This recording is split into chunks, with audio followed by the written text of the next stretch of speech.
Beautiful. There we go. All right, we're back. We got a fun one today. Yes, sir. I'm so excited, actually. You And want now to... Seth's frozen again. What? No, I'm not. You good? Yeah, no, I'm good. I don't know what it's doing today. It's being Okay. super weird.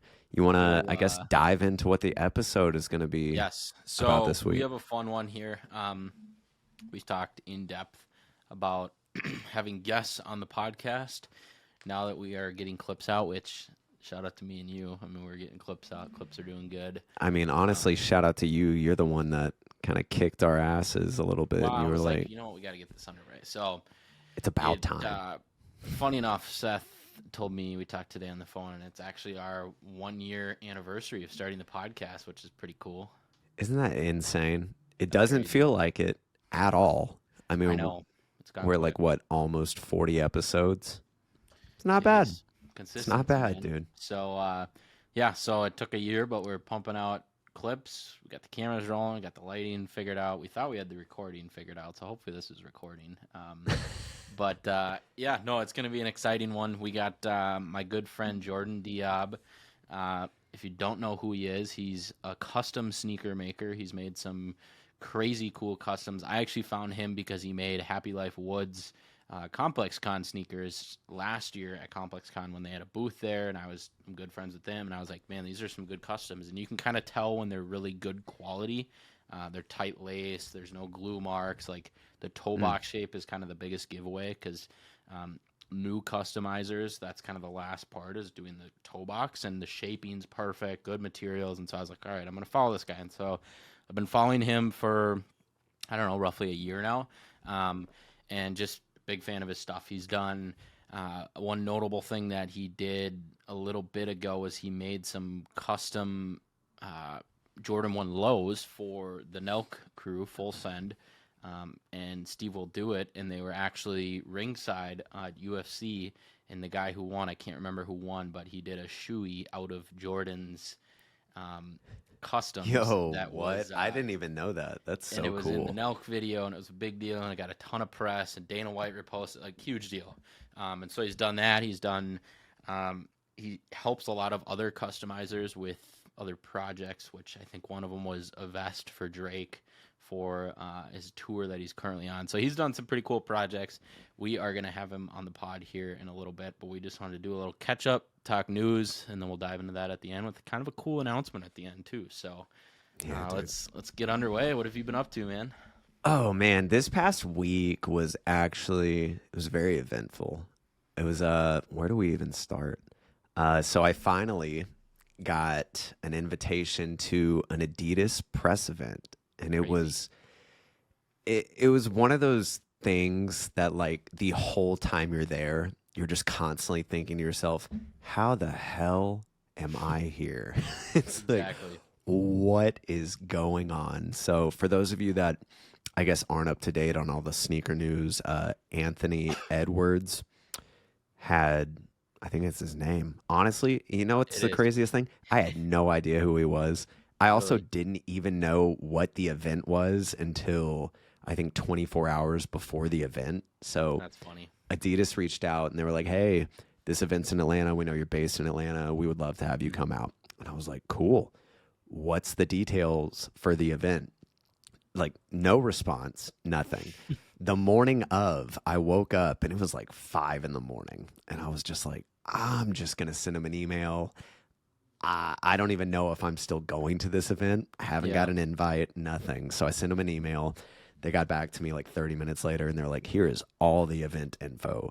It is the press release, essentially, for the AE1, which is his signature shoe. It looks really sick, actually. I didn't know what to expect. It's a solid signature shoe, which he deserves. He's a so Minnesota excited. guy, so I'm a big fan. Yeah. He's a stud. So Yeah.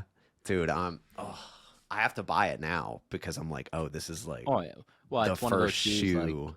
we talk about that where you have a story connected to shoes, and it kind of makes the whole thing better. And that's Yeah, it's a milestone just shoe, to have dude. them. Yes. I was telling Anna that today. I was like, I have to buy it. So Oh, whenever it drops, I think it releases later this year. So pick it up. put it on the shelf, display it, take some cool photos. Very excited. But just the whole time I was there, man, it was weird. Like, they told everybody to get there. I think it started at 3. I kid you not, like the 3rd person to show up because, of course, I'm like super excited to get there. And I just like paced around the whole time. No one was showing up. And I was like, where's everybody at? Is anyone going to be here? They had a sick, like, 3 stripes kind of backdrop on this stage. And it just the whole thing was cool. They had a Lamborghini Huracan, or not a Huracan, a Urus that was all wrapped in Adidas and his logo, and I was like, this is so cool. And I was just sitting there trying to figure out what to do before people showed up. I ate some food. They had like all of his favorite foods from Atlanta catering, which was awesome. That's cool. And I was just sitting there eating, I guess, an early dinner, waiting for people to show up, and I look up and I lock eyes with Brendan Dunn, who, if you don't know, he's one of the co-hosts of the Complex Sneakers podcast and Full Size Run podcast there is. Yeah, in the whole thing, he is the sneaker podcast, and we just like lock eyes. I knew who he was. I didn't think he knew who I was, and we just like looked at each other. He like kind of looked away, but also looked back again, and I was like, "Brendan Dunn?" And he was like, "Yeah, what's up?" And I was like, "Hey, man, I'm sorry." I'm just huge fan. I've been listening to you guys for years. Like, that's it. I don't want to take up too much of your time. And he's like, I've seen you before though, right? And I was like, well, I mean, I make, sneaker content online. You guys actually have reposted or like showcased some of my photos on the podcast, like, the Union ones and a few others. And he was like, oh, that's awesome, dude. I really hope, we didn't bash you too much for anything. And I was like, no. It's been all love. It's been all love, but we chopped it up for a little bit, which was just super cool. Shout out Brendan. He gave me the follow back too, and we DM'd a little bit after. So I was like, let's go. That's pretty cool. I did tell him, and I probably shouldn't, but I was like, so when are you going to retire, my man? I was like, there can only be one mustache man in the industry. There's not room enough for 2 of us. And he was like, man, if I could retire, I would, but hopefully one day. And I was like, hey, me and Charlie are gunning for you, dude. The second you and Welty bolt, we are Complex Sneakers Podcast. And he was like, hey, one day, you never know, dude. So it was really cool to meet him just because I've been a fan for years. Met up with Dez from Nice Kicks, Kevin from BR Kicks, some homies that I've been friends with for a while online, but just never met in person. In California like a week ago. It's funny. He's all over the map. I know. And that's one of the reasons I was bummed I couldn't go too. I was like, all the boys are going to be there. But yeah, dude, it was just a crazy event. Got to see the shoes in person, which was cool. Anthony's brother performed. He's actually a rapper, so it was cool. And then the surprise performance by Lil Baby, and of course, crazy. I was geeking because I saw him. I think anybody would at like a private Lil Baby concert. It was insane, and I saw him the week prior, so I was just like, yes, more, let's go. Tuned into him, yeah, dude. And I was front row the whole time, screaming every word, and of course, Dez and Kevin were just looking at me like, this kid, and I was just going hard. And of course, if you saw my stories, got to meet Lil Baby too, which was awesome. Got a photo. I had to take a photo. I know it's cringe, but it was super cool, man. It's only cringe if you think it's cringe. The whole thing was, I just felt super blessed the whole time I was there. I was like, there's no way. If you would have told me 3 years ago, 2 years ago, that I would be at this, I'd be like, nah, that would never happen. That's pretty cool. Yeah, I'm happy for you. It's about time. Was a blast. Yeah, you're telling me. Thank you. Much appreciated. Aside from that, went to the Polestar 3 reveal event that was in Atlanta. That was really cool. I watched Will's video on that. It looked cool. Dude, his video was so cool. So much better. His event was so much better because his was like the grand reveal. I thought they were the same event. See, I thought it was going to be 2, but there wasn't really like any details about the event. You just kind of signed up. It was all catered, free drinks, free food. You got to sit in the car, test, like, touch all the buttons and feel it out. It was cool. It wasn't as cool as Will's event. So I didn't get to ride in the boat or anything like that, but it was still cool to see. Yeah, that's really about it. Nothing like too crazy with the week. But what about you? Anything cool going on? I was driving some slingshots today, working, getting some fall footage for that. It's always fun to do. So I've always wanted to drive one of those. Every time we go on a vacation, I always want to rent one because they're all over Atlanta. Next time you come to Minnesota, I can just get you a free rental and we can go up north and rip them around and go do the ATVs and all that and stuff. That's what I like to hear. We'll get you back at some point. For sure. But yeah, I was just doing that today. Grinding the content. There's kind of catching up a little bit. I got to make a move on selling shoes. It's getting out of hand. The closet, I can't put anything in there really anymore. I'm almost to the door, stacked to the ceiling, like 2-3 rows deep, like 20 pairs high. So it's I got to do something about it. Plus, I bought a shelfer in here. Like, there's just too many. It's kind of cluttering. I'm like, all right, I'm ready to dump them all. So it's just kind of figuring that out. And then, I got the new phone. I know you did too. I actually, did you pre-order the iPhone? I did, yeah. Okay. So I did the same, and I remember walking in. It was a super long line. I was like, oh boy, like, never gotten a phone on launch day. I was like, this is like, we needed a new one. Abby and I, now that we're married, we got our own phone plan, which is a whole nother deal. And so it's just been kind of once you get married, it's like you have to do all these things and like combine your lives, get insurance together, now we got pet insurance and we have to get shots for the dog and we got a car. Now we have car insurance and we have renter. Like there's all these different things, phone plan, like finances, budget, like how are we going to retire That's what someday? I dread. So That's what I dread. Thankfully, she's been awesome with all of it. She takes the head lead on a lot of it because she's just smarter than me on a lot of it, and she's finance degree and like in that world. So all the finances and stuff she kind of handles. What was that?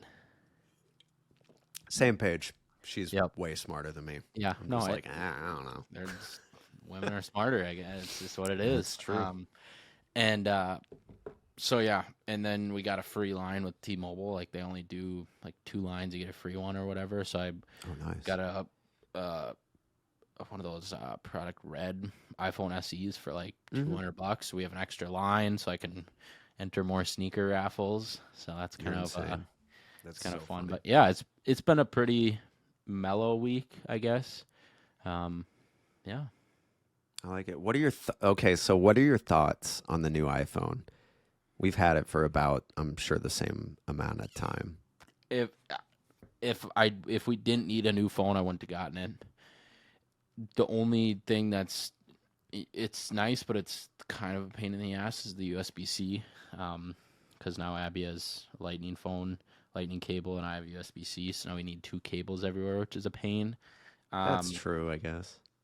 Fresher batteries, nicer. The titanium doesn't really do anything because I have a case on. I don't have any overheating problems on this one. It doesn't sound like it's getting a lot of good press. The backs are breaking. They're overheating. Like, dude, that's what I'm so scared of now. I'm just like, oh. Which did you get, the Pro or the Pro Max? The Pro. I'm a small so that's dude. What I did like, too. If I had a Pro Max, like I had the overkill. The 12 Pro Max and it was too big, and I was like, couldn't fit in the golf bag. Like I was like, this is. I couldn't even fit that in my pocket, dude. No, like so what am I got gonna rid do? of that. But I don't know. I mean, what about you? I mean, the camera's like the same. Dude, I mean, well, for me personally, like I had the 12 Pro. Camera was fine. Yeah, camera. That's more of so an much upgrade from better. the 14. Like I didn't need to upgrade for 3-4 years, but we were getting our own phone plan. Mine was already paid off, so it's like, all right, let's get another one. And dude, I don't know. For me, all in all, I love it. Just now, I'm terrified of cracking the back, but just the videos I got from the Adidas event, like of all the performers and everything. Oh my god, it looks So good, especially being like that close to Lil Baby and Ant while they were like up there doing their thing. I was like, oh man, why would I even bring my actual camera to this?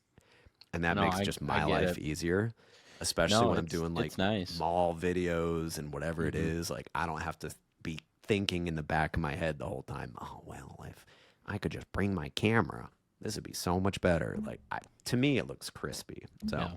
No, I get it. we'll see. Outside of that, it's fine. It's fine. But Fair enough. Should we talk some it news is here? what it is. Yeah, dude, let's talk some news. I so this first one is the first one on the list. I'm assuming you have it up there, but can we talk about what I think is probably the best Air Force One to release this year? This one is, I think it's called the Air Force One Grain. Have you seen these yet? Do they have a blue back tab? They do. I have not. No, pulling it up now. I'm waiting for it too. I didn't. That was the one tab I didn't have pulled up. This one? That's so funny. Let's see. Yes, dude. I don't know what it is. I think this is probably the best Air Force One to me that I've seen in a long time. I'm I also don't know not about the that. I'm not the biggest Air Force One fan altogether, but just that like almost crepe looking outsole, the premium suede, and that nice royal blue hit on the heel. I think it's sick. They did already drop, and I didn't go for them, Yep. so yeah, you know. But I don't know. I I think like it's the so outsole. cool. The outsole is cool. The material looks like it would be a nightmare to clean. 100%. I love that old school Nike text on the back. Yeah, that outsole would get really dirty. The one thing I do like about these that Yes. remind me of the Ambush Air Force Ones, which I think is the best Air Force One of all time. Uh, the toe box is a little flatter than regular Air Forces, and you can definitely tell Okay. it on the Ambush where it's a Yeah. little bit more shallow, which it looks like these have that too. And I love that shape. You can see it's more of like a pointed instead of like a boom boom. Yeah. So I never realized that. I mean, I'm not one to really go after Air Force Ones, but hmm, I like that. you would like the Ambush, the sail pair. You would like them a Hmm. lot. I wore them today, and they're like the material on it.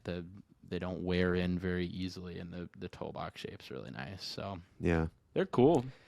I don't I know. might start buying Air Force Ones here pretty soon, you know? I mean, Sneaky slope. you never know.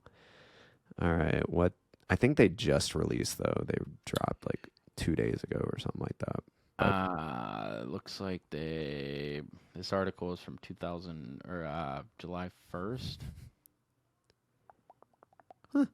I think they just released. Yep. Sounds right. Not bad. All right. What's the next one on the list? What we got? Jordan 5 plaids. Oh, my God. So I am. this is the first time I'm seeing these. These are the Jordan 5 plaids. Um, I don't really have any words for it. Honestly, I think they're pretty cool. I like them. Really? I do. I That's think insane. I'm a big fan of Volkswagen Golfs with the plaid seating in like Okay. 2015 to 2018, 2019. You could get plaid seating in Volkswagen Golfs, and it looked like this red or this gray. I think plaid's kind of underrated. It's kind of cringy, but it's kind of not. The only thing I don't like is Yeah. this orange accent here. I wish, That's like the weirdest part. yeah, I mean, you could paint it, but wish it was white or clear or maybe even plaid. I don't know. That kind of throws it off, and the laces do too, but laces you Yeah. can swap out. So, what do you think? I think this is probably like the ugliest Jordan 5 I've ever seen. Luckily, it is in kid sizing, so I don't have to worry about it. But I don't know. It's I don't know just what it's you would just wear these crazy with. looking. That's the problem. Exactly. Like, that would be a really good display shelf piece, like J Balvin ones, or I don't know, any other crazy, like even clot, what the dunks, like crazy material, crazy True. stuff. Like, I don't know what you would wear these with. That would look not just massive and outrageous looking. And especially for a kid's shoe. Like, what is a kid going to wear with this? Kids can kind of pull anything off. I feel like you can kind of slap anything on for an outfit. Like when I was a kid, I was rocking like Zig-Tex that were orange and blue, and I would wear them every day. Like, I don't know. At that point, yeah, that's a good. I feel like if You're it's right. like a 40-year-old guy, like with like, I don't know. I don't know. Yeah, I don't know what you would wear these with, but it's one of those. they're interesting. Hard pass. Yeah. Easy What pass. we got next? We talking the New Balance C notes? These are Bro. all you, my man. Oh my god. I was so excited. So we had leaks that this shoe was going to come out probably like a few weeks ago. And I got my hopes up because 100% this is the shoe that got me into New Balance back in 2012, 2013. And I never got them because it was super limited and just a difficult shoe to get. But today, Dion Point, who, if you don't know, he's the creative director for Concepts, posted a photo on his Instagram, the one you're seeing on the screen right now. And just the caption was ...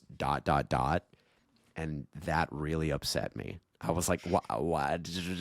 Tell me we are getting this shoe. Because it's very rare that I see a sneaker and instantly I'm just like, I will pay. I don't care. I don't care what the resale price is. I will pay for it if I don't hit it for retail. But I'm just so excited for this shoe. What do you think about these? Would you ever wear these? Do you think they're cool?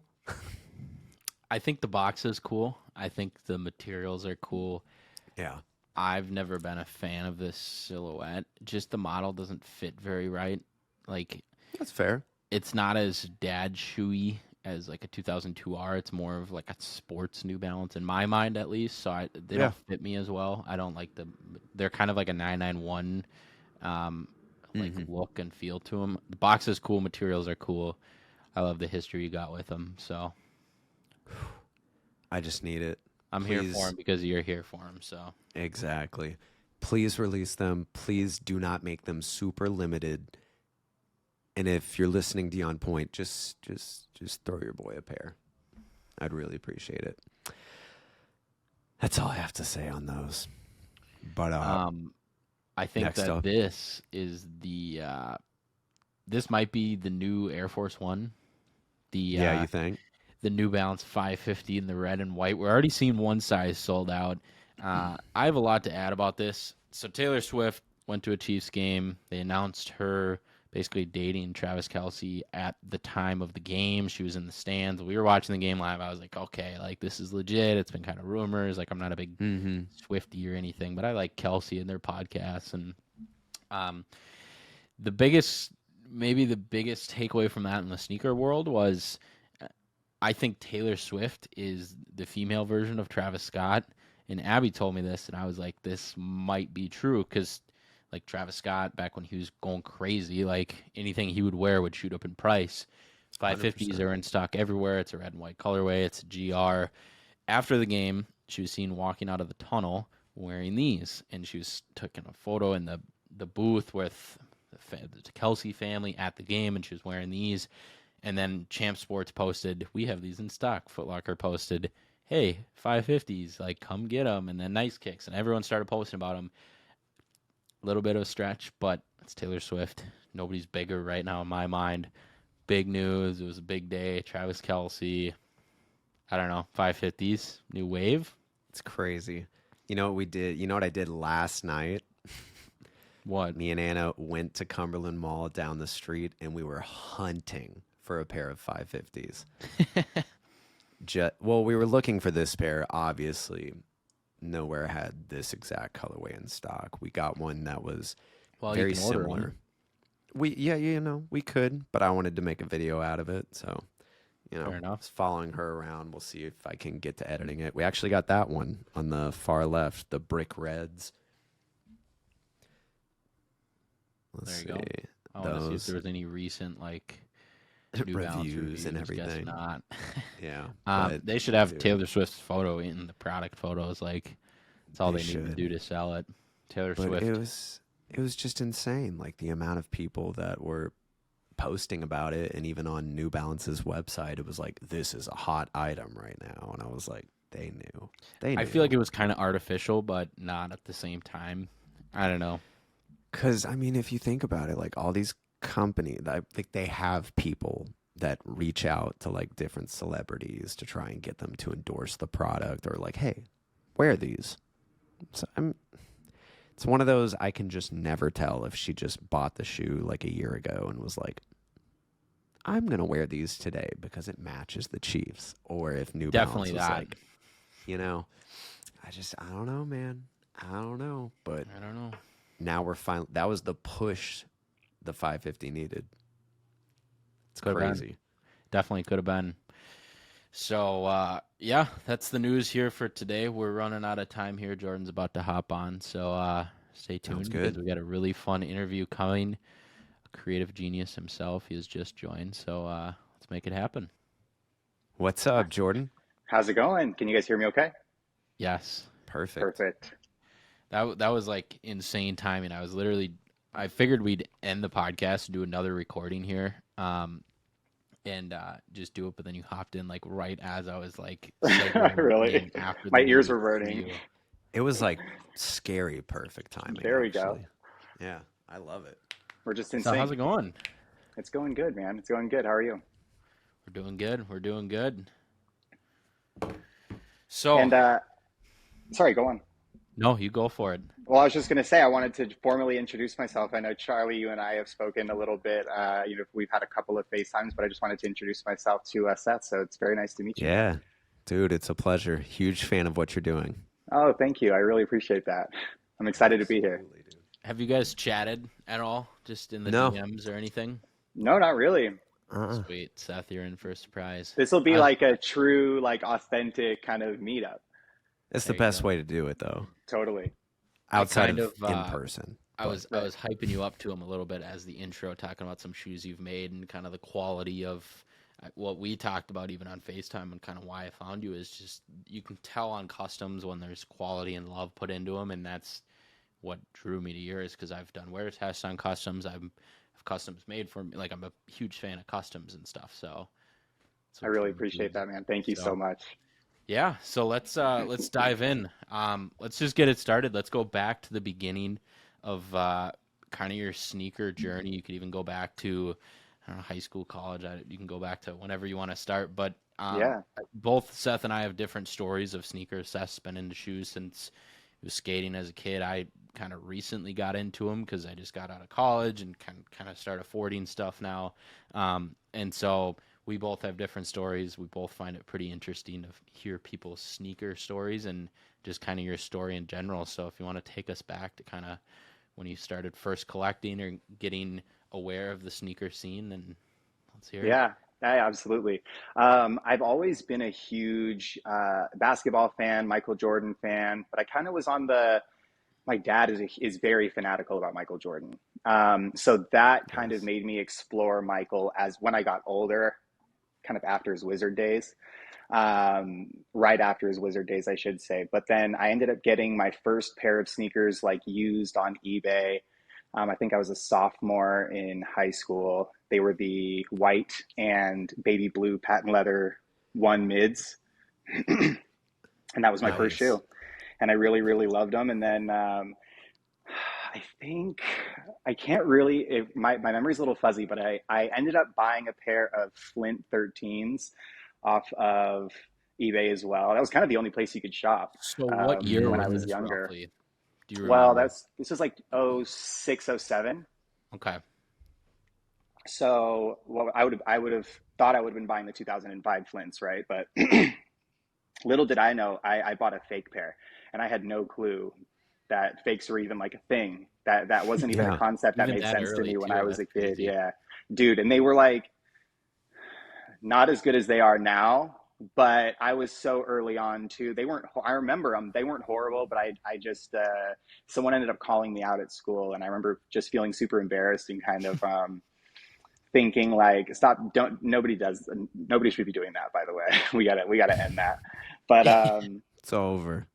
but, um, but yeah, it was just kind of one of those things where I was like, oh, I have to like learn so that way I don't make the mistake next time. And, I just got very, very, down a rabbit hole, I guess. And just went crazy. And that really started it for me. I really put all of my energy into that, like as a hobby and I guess as a collector at that point. So I just started doing anything I possibly could to try to earn money to buy sneakers and kind of build up a collection. I've always really loved drawing. And so I would draw sneakers and, my friends still have some old drawings from high There's school the or early start on the college. creative side. That makes sense. Yeah, yeah, for sure. So I've always done that. And funny enough is I've always drawn sneakers. Like I'd be in high school in art class and I have a couple of buddies that were in it with me. But the teacher was like, "Hey, these are like awesome, but do you want to switch up the type of or the subject matter like at all?" And I was just like, "No, I don't." So I really really just like loved it. And I remember, gosh, I couldn't even tell you when I actually came across the shoe surgeon stuff for the first time, but I remember seeing it and being like, this is Mhm. the coolest thing I've ever seen. Like being like straight up the coolest thing I've ever seen. And I think I just felt like that was a little bit, it was so cool. It was almost like it was so far away because it felt just like too niche. You know what I mean? Yeah. Even though really I Yeah. fell right into that niche as the type of person who would, you know, lo and behold, get into it down the road. But I remember seeing it and just being like, whoa, that is so cool. And always kind of having this thought in the back of my mind of being like, I'm going to, I want to learn how to do that one day. That would be just kind of like one of those bucket list sort of items. So I just kind of went, along with my life, I suppose, and was like, okay, and just, kept on trucking, I guess. And then I was working for a liquor distributor here in Vegas, and I was managing like 27 hotels on the strip for some of our core suppliers like Jack Daniels and Bacardi. Wow. And it's funny too, because I didn't even drink for a large majority of my time with that company. So it always felt a little like strange that I was in it. Anyway, Hmm. so I was doing that. It was a really great job though, and the company treated me really well. And when COVID happened, because I was on the strip side, because there's grocery store side, Hmm.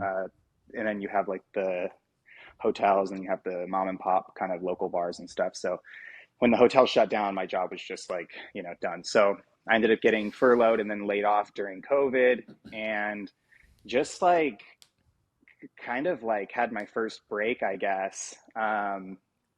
Just like from everything. I guess I'm not alone there, but just kind of having my first break and then being bored at home. And then I had, some Air Maxes or some Chucks or something in the closet, and I started painting on them and stuff. Mind you, I had probably messed around with customizing my sneakers probably 5 to 10 times just growing up as a kid and having old shoes and just kind of like trying to do stuff with Yeah. it. Even I was big, big, big into Nike Talk back in the day too. Like, so all Really. throughout high school and college, Real OG. I was in Nike Talk. And so, Diab 0531 was my username if anybody out there remembers me. But Let's dude, I even go. sold drawings and stuff on Nike Talk when I was a kid, when I was like going through high school and college. Oh, it's so And cool. I totally forgot about that. Yeah. And I just Deep really loved it. cuts. And I would do super deep cuts. And I was doing photography. Like I was taking like photos. I had like a light box and posting those on Nike Talk. I've even tried to go back to find the things, but all the photos are gone. It's just like a ghost town, basically, Hmm. unfortunately, because I think that would send me down a nice little nostalgia trip. But I've just always been super big into it. Fast forward, I lose my job, start customizing sneakers, and then I was kind of saving up for the shoe surgeon, to be totally honest. I was like, it was fairly expensive, and then I had to travel and then stay somewhere in LA, and then I definitely wanted to continue the craft, so I would have had to buy the machine and all the things to do it here. So it was So let just me a cut you off. For those that don't know, can you explain what the class is and kind of tell us a little bit about yeah, that? for sure. So that's he offers a class that is an in-person class, and you sign up for it, and it's like 5 days, and you learn to make a sneaker from scratch the way that we do it. They do a little bit like a fast version because you have to, get everybody through it, but it's course. pretty close. And so it's really fun, and that's kind of what I was like, looking forward to doing. I was saving up, trying to do it because I didn't also want to spend all of my money on this class. So I remember once I started customizing and everything, I was following more customizers, and then I ended up following somebody named Minute Maid Poppy. Do either of you know who he is? Yes. Charlie. So Yep. Minute Maid Poppy, he, I think, learned under JBF, if I'm not mistaken. But he ended up posting something online and was like, hey, I'm doing some classes. And it was virtual, so I didn't have to travel. And it was less than what the shoe surgeons was. So I was like, hey, I don't have anything but time right now. Like, let me do it. And so that's what I did. And I bought all the equipment, and he kind of walked me through it. And taught me pattern making, which I think was the most valuable. Like, pattern making has just been huge for me, and just how to make a sneaker. And I made my first pair in the fall of 2020, and I think Wow. I've made like, I don't know, man, like 70 pairs maybe. Wow. That's Yeah, that's a number. So because I know in the custom world you can either get patterns from other people that have made them. I know original 1985 Jordan 1 High patterns are kind of a thing, like who's got the best one and stuff like that. So mm-hmm. you learned how to make a pattern from scratch. You didn't start from a pre-existing pattern. Correct. And that's not Okay. to say that I don't ever, because I definitely do. Mm-hmm. It really just depends. Yep. But it's something that I think when I first, it happened kind of perfectly. I learned the pattern making, and then I guess I can just jump right into it because it really does kind of segue into the beginning of really the whole story. Yeah. So I had made my first 4 pairs, I think, or 3 pairs. And I had made my own patterns. I made like a Jordan 1 High, a Jordan 1 Low, which is my personal favorite shoe, like of all time, Mm. and then another Jordan 1 Low. And I made those patterns each time.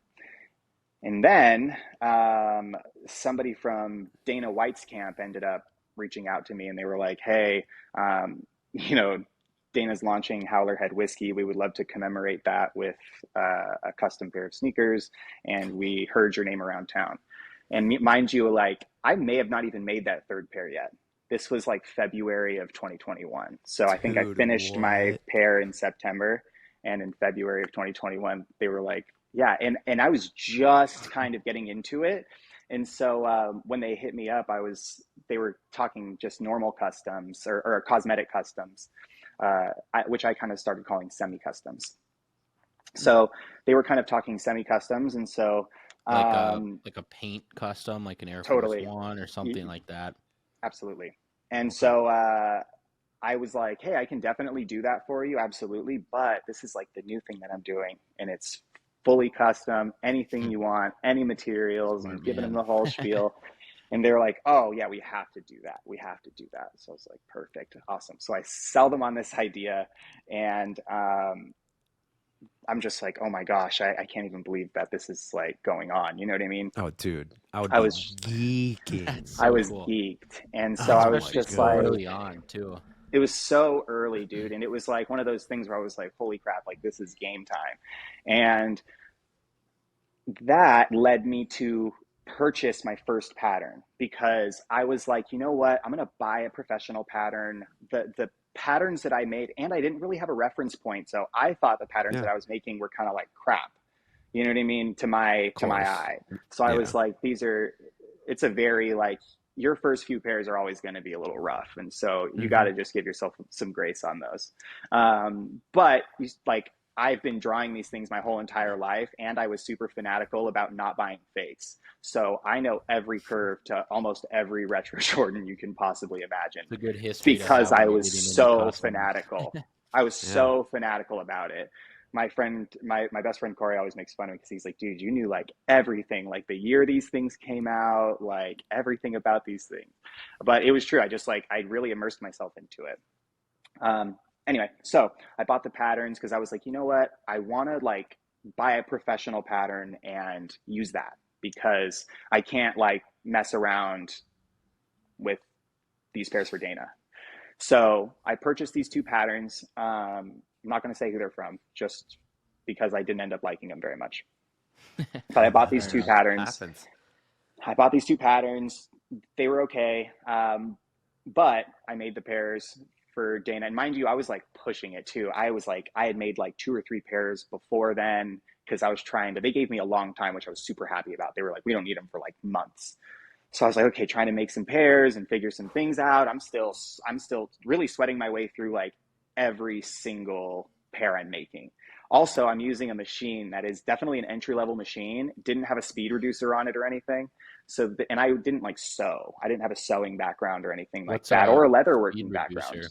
I have no It idea about that. so just like a speed reducer that will kick down your motor's RPMs basically, or stitches per minute, so you can, instead of the needle going and like really firing quickly, it can slow Get the the motor fine down details and so Oh, everything. you okay. can just control it. So mine did not have that. It was like kind of like the moment you started to press on it, it was just We gotta go. so it was so bad, scary too. And so I ended up really just not using the motor at all. So I was hand turning those first. I hand turned every single stitch for the first like 9 pairs I made, or 10 pairs. Jeez. Every single stitch was hand cranked, because it was the only way that I knew that I could get a straight line and not have any mess ups or blunders on my stitching. Yeah. And something I told myself from the very beginning was, I don't care how long it takes me. I don't care if it takes me a month to make a pair of sneakers. I need to make them as well as I possibly can. And then I'm going to chop that time down. That was just the philosophy I took, not necessarily saying that was the right way to look at it, um, but so I just really took my time and wanted to try to get things as good as possible, and then, learn as I went, I suppose. Um, but yeah, I ended up getting them. I getting the shoes done. Now that I look back at them, they definitely weren't my best pair, but I think perfect for the occasion. He loved them, and he ended up using them as a display piece. So they never went to foot, which is probably good. Now that I can say that, um, but my that was also one of my favorite things about that project, was being able to incorporate my friends who customize furniture out here. And there's some friends that I've had for a really, really long time, Michael and Jasty. And so they started customizing furniture, and like they buy IKEA furniture and stuff. Flossy Hmm. Customs LV is what they go by. But they started customizing some furniture and doing some really cool stuff. And I had done like, Michael's one of my best friends. We go back since, I think I met him when I was like 17, and we've recorded music together and done all these things. And he was always kind of a creative partner for me. And he's a wonderful musician, so I would film his music videos for him and stuff when we were in college. So it was just one of those things. I was super, super stoked to be able to kind of tap them on the shoulder for the project. And they made a cool display box, like a fully custom wooden display box. That was awesome. And it just made everything so much better. So that was probably That's the best part cool. of that project. It was cool up to like being able to work with them. And I work with them all the time now. So shout out Flossy Customs. But yeah, so that was crazy, getting the project to him. And then he ended up posting them online, which got, I think, like, last time I checked it, which was like right after it happened, it was like 2.5 million views or something like that on his reel. It just Jeez. got crazy, because it was such a cool video. And shout out Dana, he was so nice. I know he didn't have to do that, and he really, shouted me out in a big way, and got the whole thing kind of like rolling for me. That was really the first time where I legitimately was like, can this thing be like a career? Yeah. Can I kind of crank this up, or how far can I take it? Because like I said, it always kind of felt like a pipe dream for a long time. It's a good Like I start. wasn't really ever going to do it. And so that, yeah, that happened. And it was just, but it was also like the imposter syndrome set in super hard, because, like my name just got exposed, and I was still so critical of the art, and really not ready for like all these people to be looking at it, because I just like felt so insecure about it. Now looking back, again, I wish I could have given myself some grace, but it all happened just so quick that I was like, oh, I have to be the best. I have to be like the best I can, and I just put a lot of pressure on Hmm. myself. And um, And sometimes that's good. Sometimes it's not, but I think it really helped me focus on the craft and kind of like pushed me like super forward. I couldn't really make the money that I needed to in the beginning, so I ended up getting a job working for a staffing firm that was remote, so I could try to work on both, which didn't really work out because it was a super demanding job. But then yeah, I ended up going full time February of last year. So that was a year and a half ago Congratulations. now. Thank you. Congrats. And he never looked back. Oh my gosh, no, yeah, I've never looked back. It's been like the greatest change. I can't even like describe it. Feels like a dream. Oh, that's awesome. So, Goals. um, so I mean, Dana White, like at that time, he was starting to work with the Nelk boys, and Hmm. kind of his name was. That's kind of where I became really familiar with him was COVID, which is funny because that's when I got into content. Seth got into content. Like everyone's creative side came out during COVID because we all had this Hmm. time and stuff. So, but that's where I was kind of became familiar with Dana was he started getting the internet side of the business better, which I thought was pretty good. I'm a big fan of him. He's a Hmm. huge entrepreneur and he's always looking forward. And so after that project with Dana, what kind of was the next thing? What was the next big one? Because did you just start making yourself personal pairs and selling them? Were you just posting about them, or did you have another one? Because you said right after you got that big name shout out, like that's a big one to kind of get you Yeah. off the ground right away. What was kind of next? Well, dude, the first thing I did was like, because like, I was surprised. I was getting a lot of like attention, but people were having a hard time, and I'm not surprised really, because it is confusing. But people are having a hard time differentiating between what I was doing versus like a semi-custom, like I had brought up earlier. And it's a hard distinction for a lot of people to make, Yeah. especially people that aren't necessarily in this type of a world, right? Hmm. So I noticed a lot of that, and then people don't realize the price tag that comes along with that because of the fact that they're made from scratch. And so I Hmm. think it was a lot of just like that, but I also got a few sales, and I remember posting on my story and just saying, hey, I'm opening up 4 spots or something like that. And my goal, well, okay, let me backtrack just a hair. I apologize. You're all Really good. the next thing that happened right after Dana posted was them hitting me up again, like I think 2 days after he had gotten the package, That's which I was like, dude, hell yeah. So speaking of the Nelk boys, so so they were, it wasn't Dana this time, but someone from his camp was just like, yeah, he loved the package and he wants to buy a pair each for Steve and Kyle of the Nelk boys. Um, they were like, but they want them for the Connor fight, which was like, I think 12 days from when I was having this conversation. Dude, I was like, and multiple pairs too. and That's it, yes. And it takes Mm, me, just for context, it takes me like 20 hours to make a sneaker makes now. sense. Yeah. So yeah, no. it took So me back then it was way longer back then. And I was hand turning the machine. So it was like you add another 6 hours of sewing when probably you say a hundred from, hour work week. dude, it was insane. And I was working at the staffing agency. Yeah. So they were like, can you get it done? And I'm like, 100% I can get it done. I was just like, I don't know how I'm going to do this. So then I just like kind of just it kind of sucked because I didn't have an accumulation of things either. I didn't have a lot of leather, and they wanted like this red, white, and blue color scheme with silver, and I didn't have any of it. So I was just like, oh. So then I had to, overnight stuff, which still took a couple of days, because they have to Mhm. process it and try to get it out. My friends over at District Letter Supply took good care of me though, so I want to thank them. They took They're in good care of me Atlanta, during right? that time. Yep, they're in Atlanta. And so yeah, they got me what I needed. That's deep cuts, dude. Um, I've been but following them for years. Love have their you? Yeah, stuff. Bill's Yeah. awesome. The whole team is awesome. Shout out District Letter Supply. I use a lot of their stuff. But so aside from them getting my stuff quickly, I had to wait for like it was hard. So I was just kind of playing this waiting game for a few days, and then everything came in, and I just like was still having to work. It sucked too because I said 12 days, but there was only one weekend that was in between.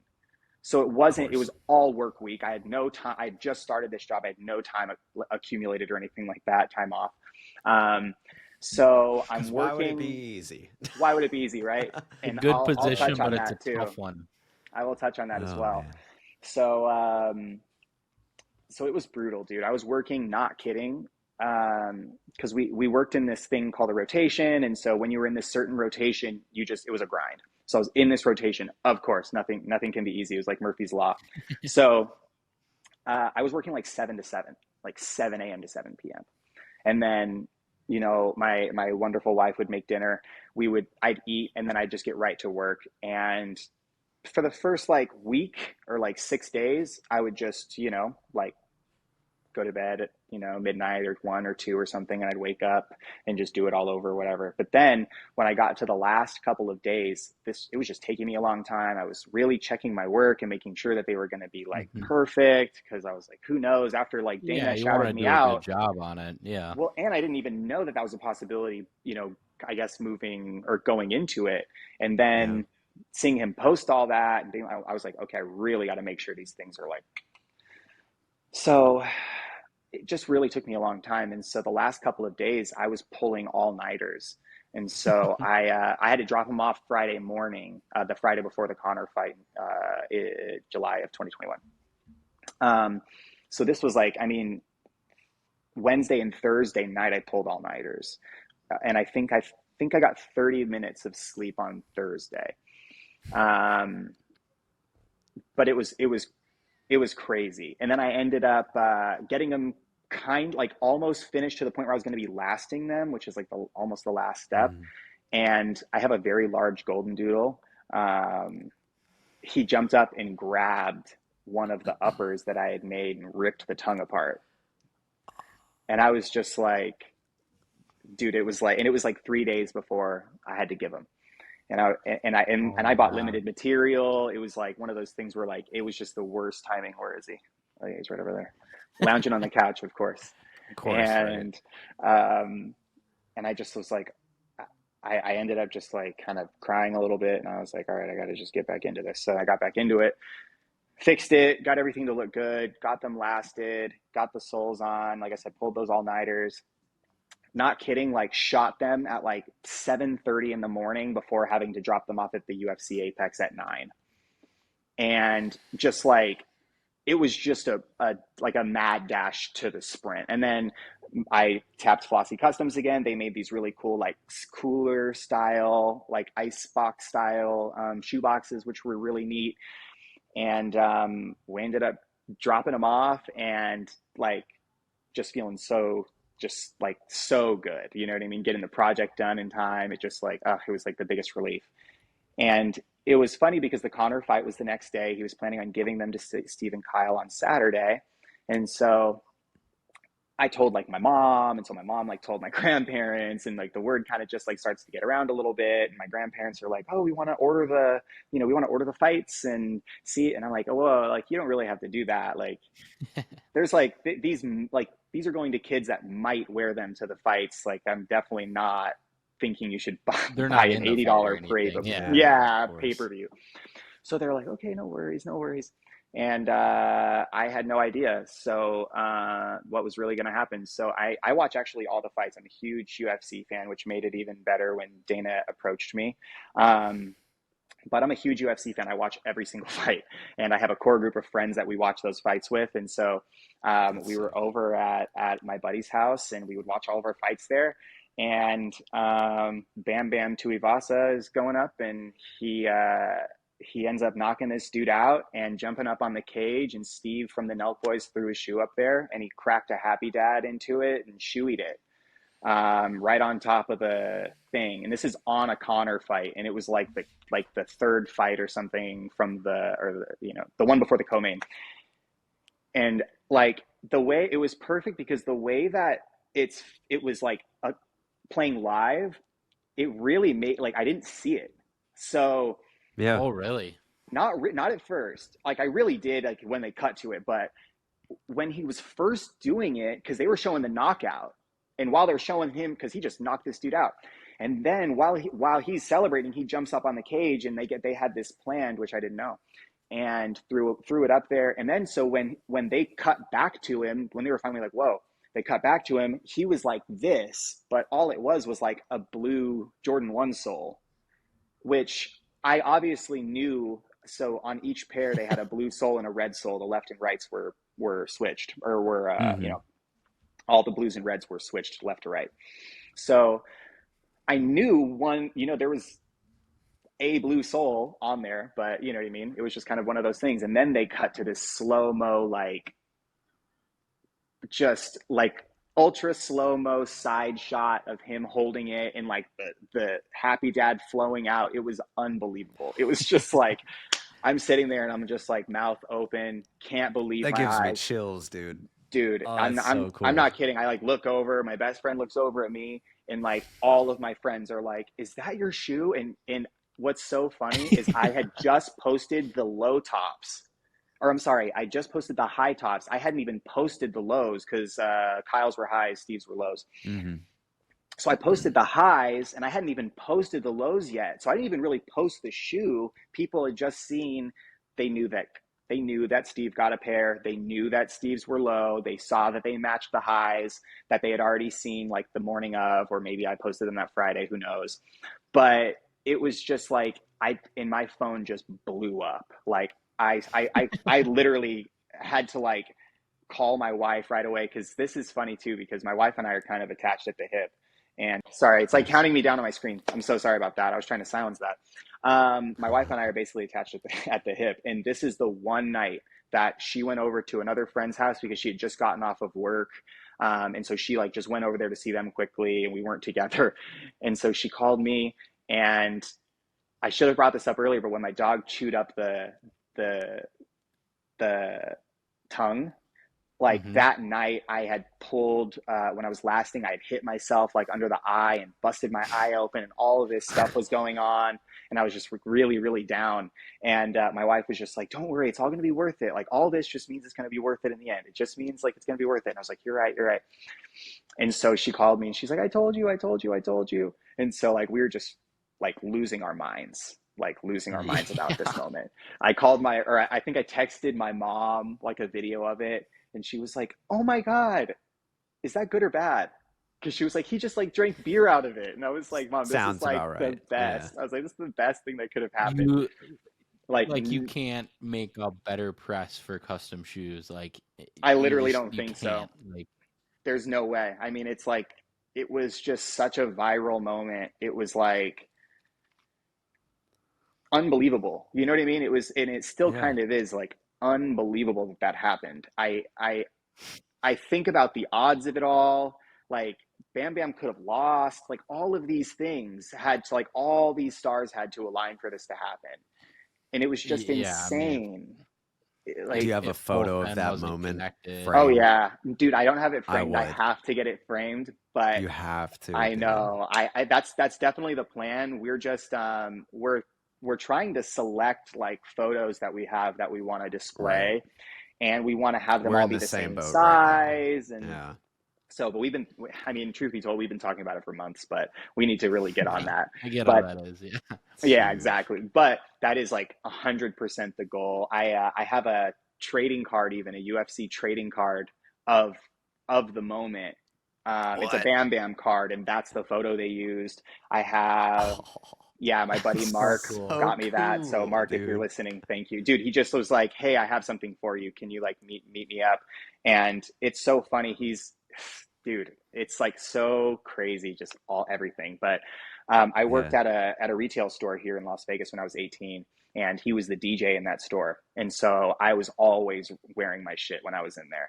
So I was like definitely going to wear my sneakers every single day. So he complimented me on my sneakers, and we kind of just became friendly that way.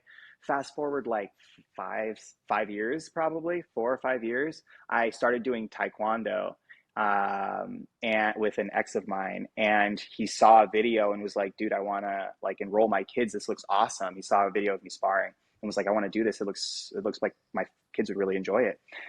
And so he signed them up. They went to the same school as me, so it was nice to kind of have them as like friends. Now his kids, I think, are both black belts. I know at least one of them is.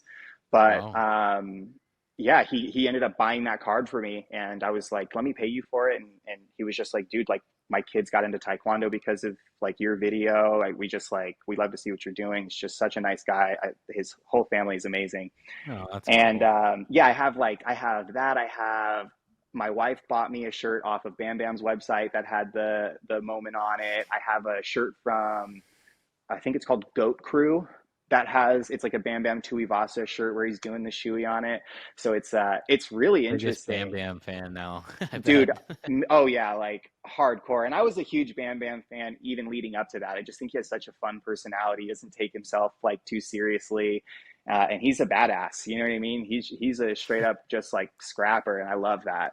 So huge fan of Bam Bam even leading up to it. So that made it even better, seeing everything play out the way it did. And he was super cool. He like posted it on his story and like, really helped me out.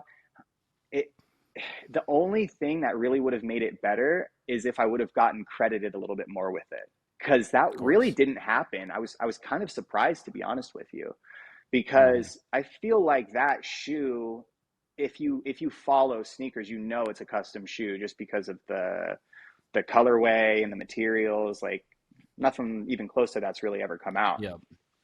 And so like some big sneaker blogs would post it, not even mentioning that they're custom. Just like Bam Bam Because does I shoey remember in, seeing all those. Yeah. yeah, Bam Bam does shoey in Jordan 1. And I was like, there's so much more to that I wish Yeah. would have been told, you know what I mean? But I think at that point I should, Quick news, get it out, not thinking too much about it. exactly. But it would have really made a world's difference to have that like right off the bat. And because the comment I get more than anything was like, "Oh my God, the shoey was you!" Like the shoey was you. I get it all the time, and that's why I still have it pinned on my page 2 years later, because people just think it's one of those really, Yeah. interesting kind of factoids, I suppose. Big highlight, yeah. Yeah, What a hell of a story. That's it's crazy. great. Yeah, I That's love the telling story it. I really wanted to hear about the whole backstory of it. The dog chewing up the tongue, the knocking your eye out. I mean, that's like, wow. I mean, It what was a start. crazy. Yeah, it was That, crazy. But my wife was so right, man. It after was all that worth it. happened, so after that happened, were you like, 100%. all right, we're gonna go all in on this shoe thing? Was that like Yeah, the moment where it was like, all right, this is it? 100%. I was like, dude, I have to. And I just kind of like set like put my blinders on. It was just like, that's the goal, is just to go full time with this shoe thing. And so right after the shoey happened, I upgraded my machine. I took in orders because at that point I was just like, because I was kind of holding off. There was a few days in between, Dana posting that, like, I kind of had some time to like respond to people and stuff. And I really kind of was like 50-50 on it. And after the shoey thing happened, I was like, I have to take in some work. Like I have That's the to next one. and I Yeah, have it's to like, all fund right. this like machine that I want to get, because if I want to do this for money, I cannot hand crank this machine. Like there's no way. So I ended up upgrading the machine, opening up like some slots, upgrading the machine with the money, getting and just being able to get the work done. And it was funny because at that point I kind of had to learn how to sew, because even up to that point I was hand turning and it wasn't really the same thing. Yeah. So I hadn't even sewn really up until that point. It was like learning all over again and kind of having to find my sea legs. But yeah, I just that was 2021, right? Summer of 2021, and then I was just kind of working the job and doing the sneaker thing on the side and just really grinding, and kind of got to a point like near New Year's, early January, where I was really run down with everything, like just super run down and really having a hard time with my job. It was just taking a lot out of me, and it was kind of hindering me creatively, and just kind of keeping me in a low space, I think.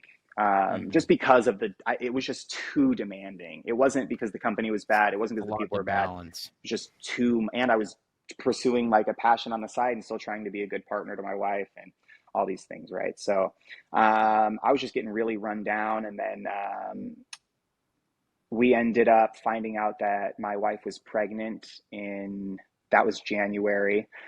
or we found out January, but we ended up like going to the doctor and having our first ultrasound in February, or late January. It was right around the end of January. And as we were leaving the ultrasound, I was just like, dude, I have to quit my job. Like, I can't be in a position to bring a kid in when I'm this stressed out.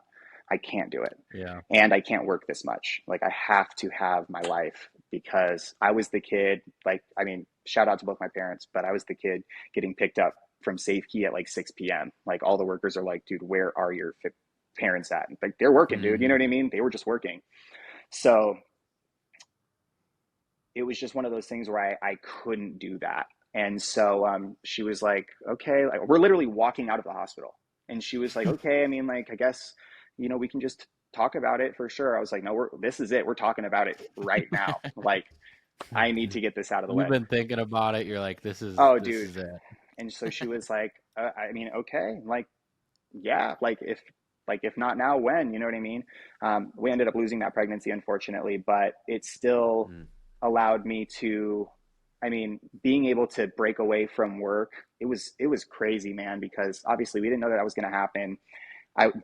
Being able to like just be there with her and like us be together was such a huge thing. It, like, not having to check in with my job. It was like, I mean, I could not go through that experience having to work like a job like I was doing. Like, there would have been no way. And so that was the biggest thing. I mean, I didn't work. I didn't, like, it was really difficult to go through. But it was just kind of like, at least we were able to like really go through it, let the feelings all happen. And then, okay, now we're back on it, and we're getting back. So I didn't stuff anything down. We talked a lot. We got a lot closer, just her and I as a couple. And like I said, we're attached at the hip. You know what I mean? She's my ride or die. So balance. yeah, and she gives me that. And yeah, I wouldn't be able to do it without her, man. But she was super supportive, and that was when that whole journey started. And then I've kind of just been going. Like I said, I really didn't work for a few months. So I've really just been going hard for maybe like the last 12 months was when I was finally like back into it, and just, yeah, and just really just grinding the workout, and just trying to, keep it fresh and keep it new, and, do stuff that feeds my, my soul as well. So it's been interesting finding the balance. So let me ask you on that about keeping it fresh. Seth and I were talking a little bit about this. There's so many different shoes out there. There's shoes coming out every week, customs, semi-customs, whatever you want to call them. How do you come up with a new concept for a shoe with it being fresh without copying somebody else, without ripping off a different colorway? Is there kind of a, maybe even doing that intentionally but changing materials? Is there kind of like the creative process day to day where it's like, all right, my next shoe is going to be this. Let's say it's not for a customer that has something specific in mind, but it's just, maybe it's a shoe you're just going to sell, or a personal, or whatever the case is. Do you have like because you have a creative past with the drawing and the art and everything that comes with, is there, I think you get what I'm getting at. Like, where do you come up with something original? Like, for sure, where does that stem from? Is it an inspiration thing, or? I think it comes in like waves, because like you said, I feel like as sneakerheads, sneaker collectors, there's so many places to pull inspo from. It's insane. Like, it's insane. I could come up with 100 original concepts right now, just like what you kind of touched on, like going colorways or going material switches or going different things, or making a shoe that's only done in a high, the Jordan 1 Palomino, for example, and making that into a low. You know what I mean?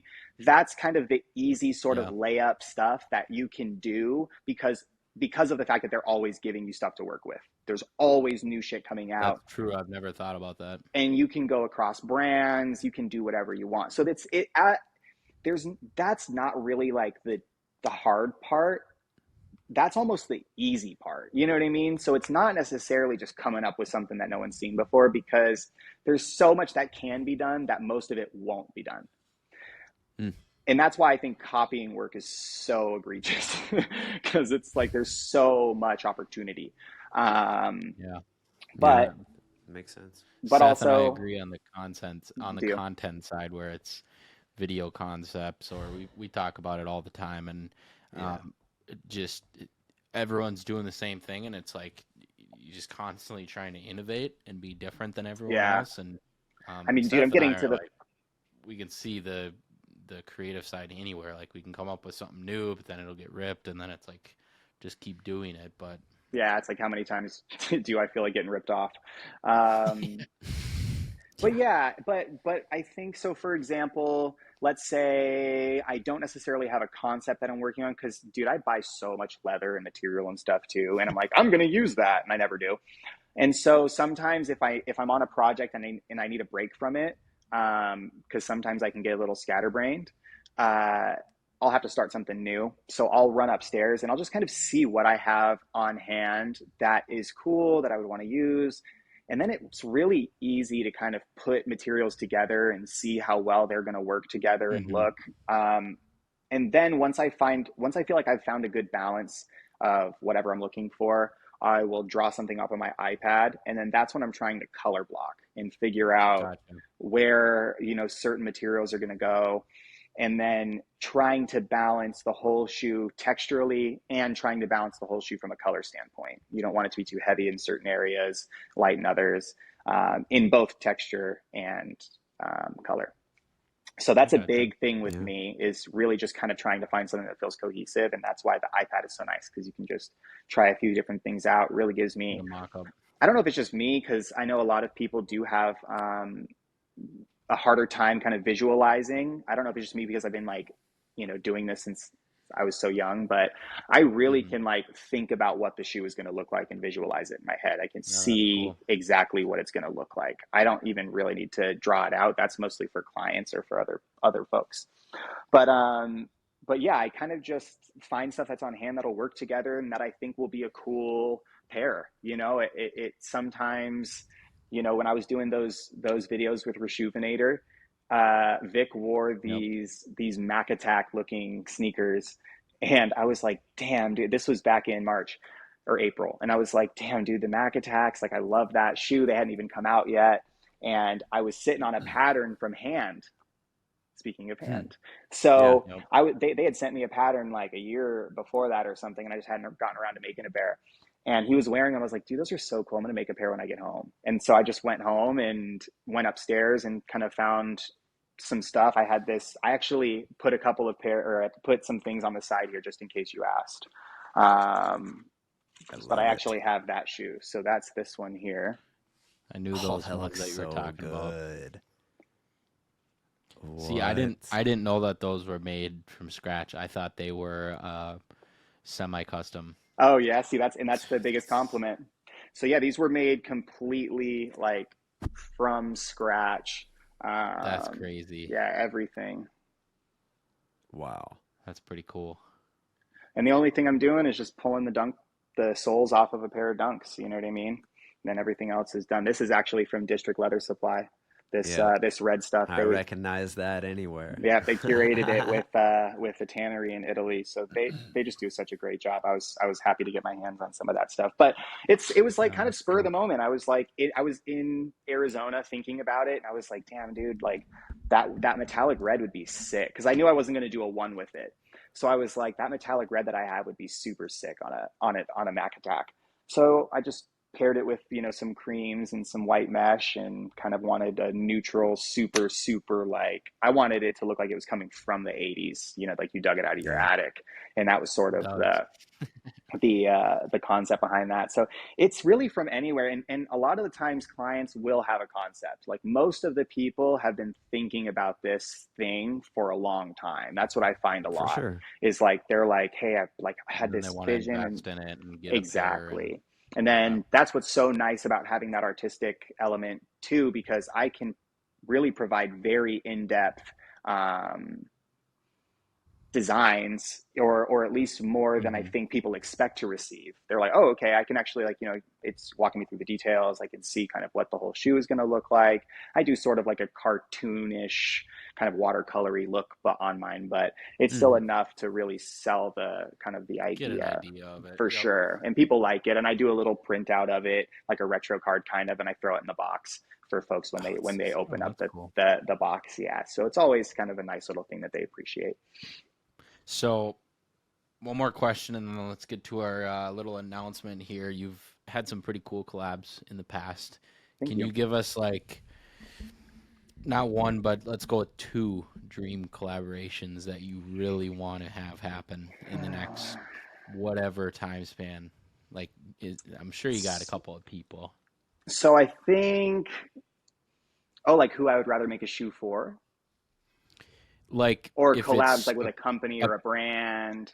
like the whiskey company or Full Send, or Oh, okay. you're making a pair for Dana, or it could be a company. Let's do a collab company, and then somebody you really want to make a pair with or for. Oh yeah, for sure. So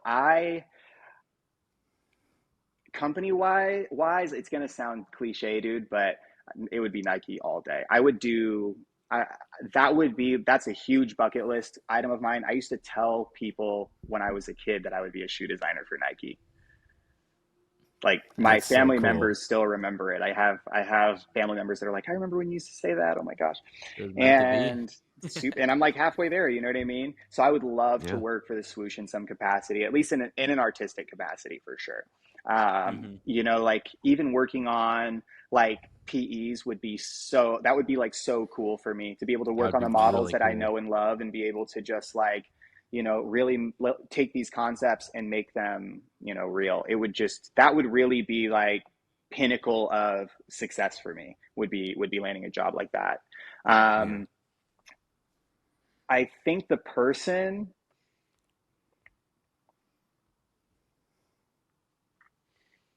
Could be 2 or 3 or however many you have on mind if you're trying to narrow it down to one. I think it's hard for me not to say Michael Jordan. It's you know what I mean? Like, because that would You just can be kind of link that in with Nike in a right. sense. That's a good point. But I think if it's just someone who's not like Nike adjacent, it would probably be Lil Wayne. That's a good one, Dude. That's a good answer. He's my goat. And when I was in high school, dude, that was his reign. I mean, I graduated 09. Like, he was unstoppable. That's peak Wayne. And peak Wayne. And when I was like, I throw on old mixtapes all the time when I'm working and just listening to stuff. He has a new like couple projects dropping, which I'm super excited about too. But he's just my goat, man. And I would love nothing more than to lace him up in a crazy pair. That's a good answer. I think. Yeah, that's Seth. What if you had to pick like a dream? If you were in Jordan's position, like, Oh my God. would it be? Because Wayne, I mean, that's like, I wasn't even thinking Wayne, but that, yeah, I agree. I mean, Right? I graduated in 12, so it was the same. Like, Oh yeah. he was it. I was younger, but it was like, oh, this music. Well, dude, that's also when like Sorry for the Wait came out, and that was really when like he was, like you said, just like on a tear. Everything he dropped was just it. Dude, I would have to think about it for a while. I couldn't even. There's too many big names. I know. So many. I don't know, man. Well, so hard. Let's segue to this last part, Jordan. I want to give you the floor on our little project we got coming up. So you may or may not know, but I've done a few wear tests in the past. The first wear test I ever did was a pair of custom Jordan 1 highs from HVND Studios. They did not last super long. They ended up holding up, but the glue was not great. And so I branched out. I did Amaneer 4s. I did Jordan 3 White Cement Reimagines. I did the Jordan 4 SB recently with Rejuvenator. And I've been trying to figure out the next wear test to do. There's the Union Jordan 1s came out. There's been a whole bunch of different stuff, and that's when I approached you, and I was like, hey, do you want to do something? So do you want to tell the audience a little bit about what we have in store here? Yeah, absolutely. So first of all, thank you again for approaching me on that. I'm still super excited. Yeah. So no, I think you're excited too, because we talked a little bit about it, and you're like, I'm just so excited to like do it. And I'm like, that's how I feel. Like I'm like Yeah. so hyped. I've been telling Seth about it. I'm like, this is like I'm super excited. Like Dude, I have them just off camera too. I'm not going to show you, but I'm going to make you sweat it out. But I haven't seen anything yet, Seth, by the way. So Oh my it's gonna God. be a genuine It's even first more reaction when I exciting. get them in hand.